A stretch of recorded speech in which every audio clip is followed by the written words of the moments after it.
As India and the US invest billions into semiconductor manufacturing, we explore the real challenges shaping this industry, like quality control, workforce readiness, global standards, and the future of chip production. So let's get started. How do fabs ensure world class quality at scale? What are the real challenges behind maintaining yield, cost, and reliability? How far is India from matching global semiconductor leaders? And what must change in skills? R&D, and workforce readiness. Today, we are speaking with semiconductor leader who has been inside global fab and known what it really takes. Welcome to Electronics Media, Rupal. Rupal, let's begin with your introduction and tell us about your professional background and key areas of interest. Hi, I'm Rupal Jain, a network program leader in the semiconductor and chip industry. First of all, I'm very happy to be here interviewing with electronics media. I've been associated with this field of electronics for about 12 years. Having my graduate and postgraduate studies done in electronics engineering with specialization in IC design, I've worked in different technology management areas when it comes to both front end and back end in silicon technology, also known as pre silicon and post silicon areas, with industry leaders in this field such as AMD, Micron. My areas of interest include managing programs with respect to product development, product bring up, quality management, operational excellence, strategy management, CIPs, continuous improvement plans, etc. In addition to my work, I am also passionate about volunteering, mentoring, and I actively serve on boards with institutions supporting workforce development and skill building in microelectronics and chip technology. I am also a senior honorary member with organizations such as IEEE, IZIP, Sigma XI, amongst many others, and actively contribute to the field of chip making by participating in seminars, conferences, research, and development areas. Today, I look forward to engaging with electronics media on the latest trends and innovations in our field and exploring opportunities to drive meaningful change together. Yes, sure. Now let's move on to the second question. With billions going into new fab in India and the US, what quality practices are absolutely non-negotiable for success? With the semiconductor landscape changing so quickly, especially with initiatives like India's semiconductor mission, the CHIPS Act in the United States, the Silicon Catalyst UK, having very strong quality practices is absolutely essential for success. From my experiences in product and line quality management in semiconductor manufacturing, I really think that we need a structured approach focused on defect prevention, integrating AI, IoT, and implementing sustainable production practices. In my career, I have tried to implement practices in process management, product management that harness defects minimization at early manufacturing stages. Having said that, balancing between the yields and reliability also becomes very important, especially in scaling chip making businesses. It's all about creating a culture of continuous improvement and innovation. Rupal, when managing chip production, what quality challenges come up most often and how do you solve them while keeping standards high? In chip production, we often run into quality issues like product process inaccuracies, material contamination, and inconsistencies in process control, all of which can really impact the device performance and yield. To address these challenges, I believe it's very, very crucial to focus on a proactive defect prevention and real time data monitoring. This approach helps us to catch and correct any variations before they become bigger problems. And no one likes a bigger problem, right? So it is important to know the what's and the how's even before knowing the challenge. Thus, a systematic approach to understanding the problem is the first step I would go for. Once you have the knowledge of what you are making, how you are making, then you create a work breakdown structure around it, right? So, and also I would say that having a postgraduate degree in the field along with a background in Lean Six Sigma, where I'm certified as a black belt, has surely been really helpful to work on the methods that ensure successful manufacturing practices. I have applied these principles while working on with different products, different technologies, and with teams across different geographies, such as the United States, India, Taiwan, and ASEAN countries such as Singapore, Malaysia, to all standardize the processes, reduce variability, and eliminate the inefficiencies.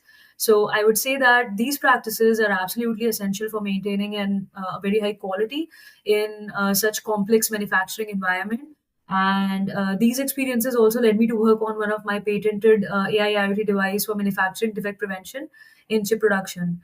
Advancements in AI and IoT, they actually play a very major role in defectivity analysis. So it's all about being ahead of the curve and ensuring that we have a robust system in place. Based on your extensive experience in semiconductor manufacturing, what strategies have proven most effective maintaining high production yields while balancing cost and quality? Yeah. So maintaining high production yields while balancing the cost and quality is all about finding efficiency without compromising on the standards. And a big part of that is identifying the right problem, as there can be often multiple issues pointing to the core problem. So only an experienced person with very strong logical skills can really break down the right one.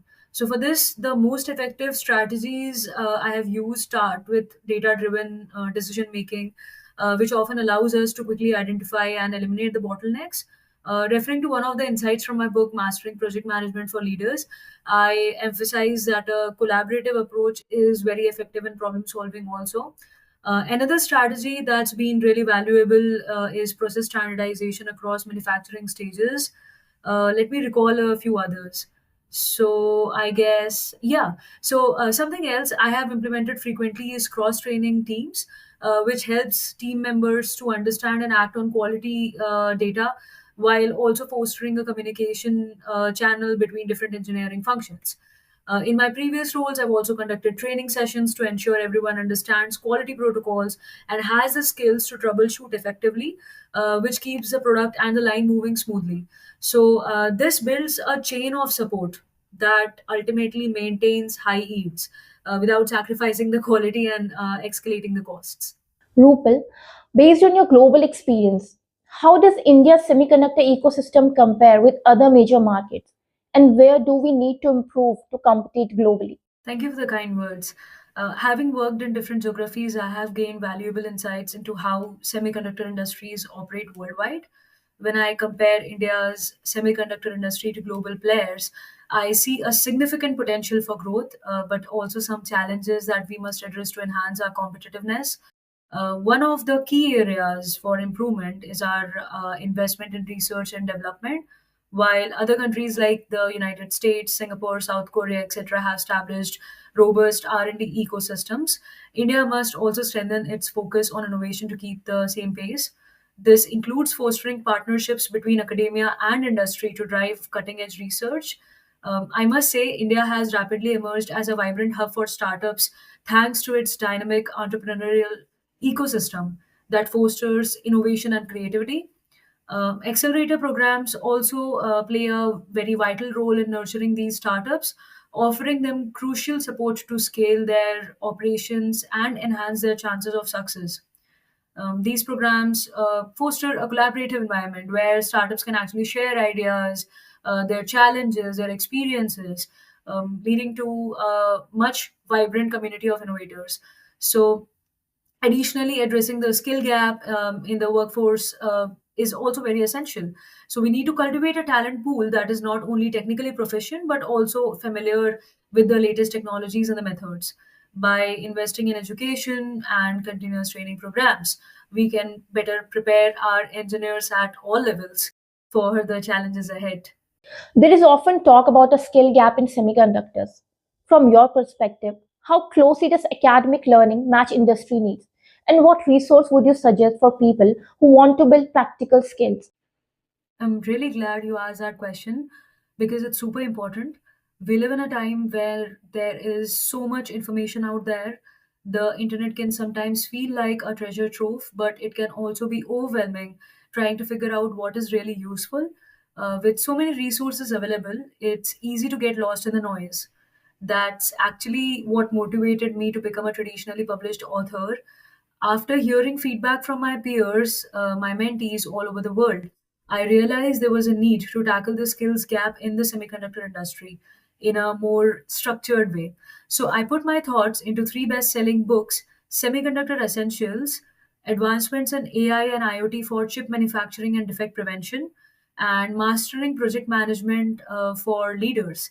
And these books, I would say these books are designed to bridge the gap between industry and academia in chip manufacturing. while also helping future leaders to develop management skills they need to navigate the challenges of knowledge management.